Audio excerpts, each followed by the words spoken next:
உலக தமிழர்களுக்கு வணக்கம்.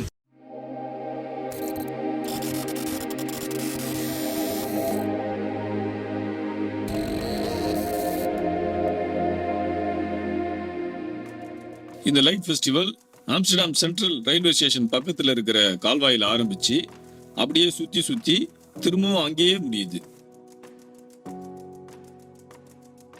நான் இப்போ நெதர்லாந்தில் ஆம்ஸ்டர்டாமில் இருக்கேன். ஆம்ஸ்டர்டாமில் வந்து இப்போ லைட்டிங் ஃபெஸ்டிவல் நடக்குது. கிட்டத்தட்ட 7 கிலோமீட்டர் சுற்றளவில் இந்த கனாலை சுற்றி தான் அந்த ஃபெஸ்டிவல் வச்சுருக்காங்க. இது வந்து உலகத்தில் உள்ள ரொம்ப பிரபலமான கலைஞர்களுடைய ஒலி அமைப்பாக இது வச்சுருக்காங்க. நீங்கள் நடந்து போய் பார்க்கலாம், சைக்கிளில் போகலாம், இல்லை போட்டில் போய் பார்க்கலாம். ஒரு சூப்பரான ஒரு ஃபெஸ்டிவல் இது. இது கோஸ்ட் ஷிப். 17ஆம் நூற்றாண்டில் டச்சுக்காரர்கள் கப்பலை பறக்கும் கப்பல்னு சொல்லுவாங்க, திகில் கப்பல்னு சொல்லுவாங்க. அதே மாதிரி வித்தியாசமா இங்க காட்சி பண்ணியிருக்காங்க. நாலாப்புறமும் தண்ணி அடிச்சு காற்று அடிக்கும் போது கப்பலுடைய அசைவுகள் வந்து போற மாதிரி பண்ணியிருக்காங்க. பார்க்கவே ரொம்ப அழகா இருக்கு.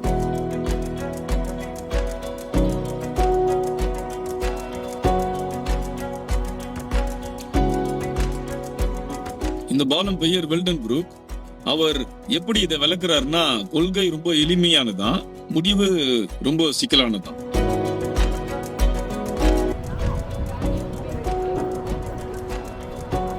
நம்ம அந்த பாலத்து மேல இருந்து போயிட்டு இருக்கோம். Well done group.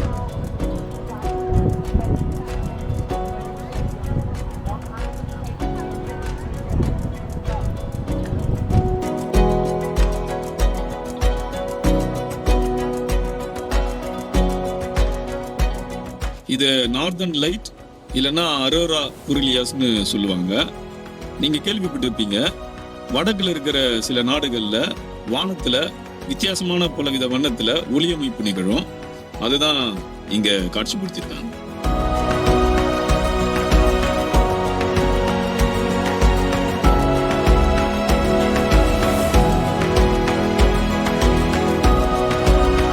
இது 1 நிமிட நீளமா. சூரியன் அஸ்தமிக்கும் போது சிவப்பு ஆரஞ்சு கலர்ல மட்டும் இல்லாம நீல நிறத்துல ஒரு சில நிமிடம் வந்து போகும்.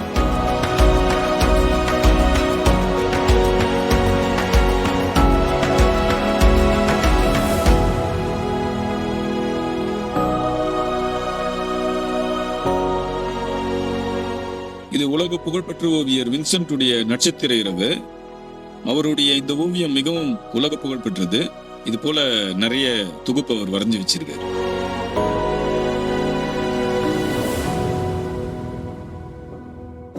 கால்வாயில படகை பார்த்திருப்போம், கப்பலை பார்த்திருப்போம்.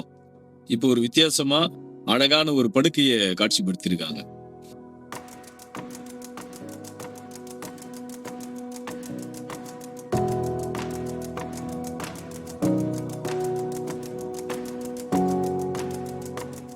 இந்த சிலைகள் பேசும் தலைகள். அதாவது மனிதர்களாகிய நம்ம வந்து பலவிதமான தசைகளை பயன்படுத்தி தான் முகபாவனைய மற்றவர்களுக்கு காட்டி நம்ம உணர்ச்சிகளை காட்ட முடியுமா? அதுதான் இந்த பேசும் தலைகளும் காட்டுது. பாலத்தில் வானவில். நெதர்லாந்துல நிறைய பாலங்கள் இப்படிதான் இருக்கும். வானவில் நிகழ்வை முதல்ல அறிவியல் பூர்வமா விளக்கியவர் நெதர்லாந்து நாட்டை சேர்ந்த ரேனே டெஸ்கார்டஸ். 1636ல ஆம்ஸ்டர்டாம்ல கல்வர்ஸ்டாட்ல அவர் இருக்கும்போது அதை செஞ்சு காட்டினாராம். சிலந்தினாலே நமக்கு நிறைய பேருக்கு பயம் வரும். அதுவும் சினிமா கிராபிக்ஸ்ல பயங்கரமா காட்டுவாங்க. அது போல எவ்வளவு பெருசா இந்த பில்டிங் மேல வச்சிருக்காங்க பாருங்க. வண்ணத்து பூச்சினாலே நிறைய பேருக்கு பிடிக்கும். இங்க பார்த்தா தண்ணி மேல நிறைய வண்ணத்து பூச்சி அழகழகா இருக்கு. தண்ணி அசையும் போது அது பறக்கிற மாதிரி ஒரு உணர்வை இங்க வச்சிருக்கிற காட்சி நமக்கு தருதான். ஆண்டர்சனின் புகழ்பெற்ற விசித்திர கதையிலிருந்து ஒளி வடிவில் இருக்கும் இந்த பெண்ணை பல பேருக்கு தெரிந்திருக்கலாம். வலுவாக உயர்த்தப்பட்ட அவ கையில் ஒரு தீக்குச்சி வச்சிருக்கிறார். நிலைப்பாடு கடுமையானதாக.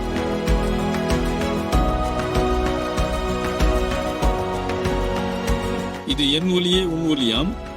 புலம்பெயர 6 உருவங்கள் ஒரு கப்பல் துறையில் இருப்பது போல காட்சிப்படுத்தியிருக்காங்க. அவர்கள் வேறு நாடுகளுக்கு புலம்பெயர காத்து கொண்டிருக்காங்க.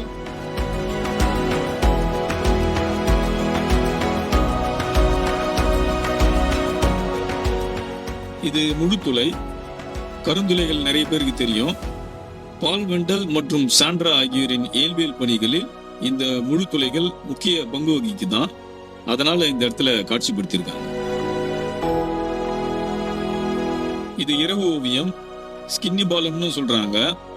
1800 விளக்கு வச்சு இந்த பாலத்தை ஒளிர வச்சிருக்காங்க. இந்த வகையான பாலம் ஆம்ஸ்டர்டாம்ல நிறைய இருக்கு, பொதுவானது. இது ஒரு அழகான நகர காட்சியை விவரிக்குதான்.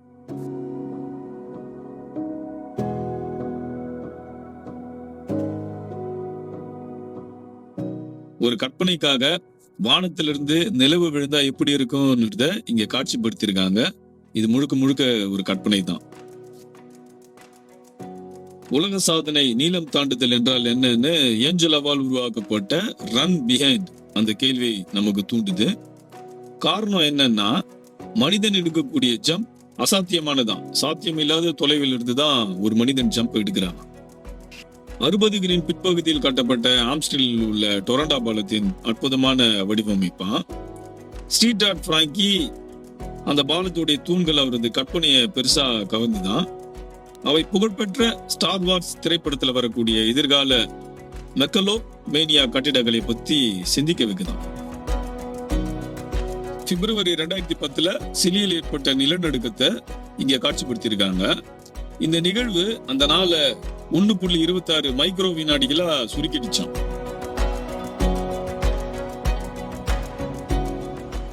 துருப்பிடிக்காத எஃகு கம்பியாலான சிற்பங்கள், உலோக கம்பிகளை வளைச்சி ஆம்ஸ்டர்டாம்ல இருக்கிற வீடுகள், கால்வாய், மரம், சைக்கிள், கார் போன்றவற்றை அந்த இடங்கள் எப்படி இருக்குன்னு நமக்கு ரால்ஃப் காட்டியிருக்காரு. இதுக்கு பேரு துலிப் பூங்கொத்து. துலிப் இல்லாம நெதர்லாந்தே இல்லைன்ற அளவுக்கு இங்க அந்த பூக்களை பயிரிடுறாங்க. நானும் அதை வேற பதிவுல காட்சிப்படுத்தியிருந்தேன், உங்களுக்கு தெரியும். 17ஆம் நூற்றாண்டுல மிகப்பெரிய அளவுல இந்த பூக்கள் நெதர்லாந்துல புகழ்பெற்றுதான். அந்த காலத்தை துலிப் மோகம் இல்லைன்னா துலிப் மேனியானே சொல்றாங்க.